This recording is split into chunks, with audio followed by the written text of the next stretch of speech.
Hey guys, Antonio here again with another chapter in 48 Laws of Power by Robert Greene. And guys, before we start today's video, I just want to ask if you enjoyed today's video, please click the subscribe button down low to follow along for more content like this and a bunch more books coming your way. So let's get right into it. You want to plan all the way to the end. That is the whole point of this chapter, right? So you want to take all situations that are possible, sit down, think it all out. This could happen, my right arm could get cut off. So you want to just think of anything possible that can come your way and prepare for them. Find ways that you can minimize the problems that will come your way if they do. And when you take into consideration all the bad things that could happen, if they do happen, you automatically are a lot less bothered by it.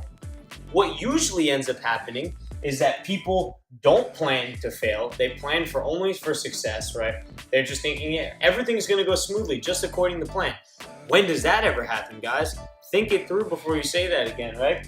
So you start saying something, you're like, oh, this is gonna work perfectly. Then a week into the project, shit hits the fan, and now they're trying to react while they're surprised and emotional, right? They're surprised that this bad thing happened. They're emotional because they're flustered and worrying about what's going to happen next. And they try to make a decision on that very emotional state. Whereas if they had thought that part through, let's play this through again. You plan that it's possible that in the week one, the project might shift directions completely. And you walk into it, and week one or week two, that happens.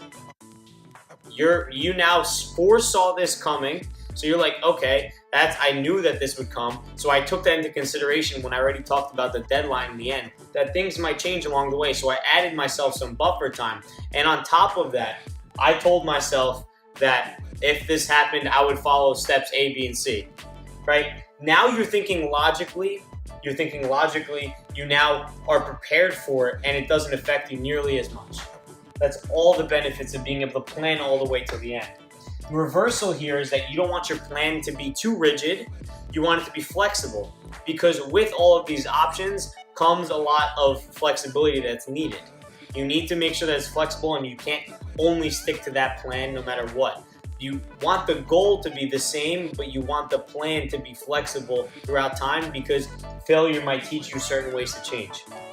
So guys, hope you enjoyed today's video. I'm going to leave a link in the description down below for you to purchase a copy of this book on Amazon. Guys, as always, remember that a chapter a day allows for success to make way. Have a wonderful day.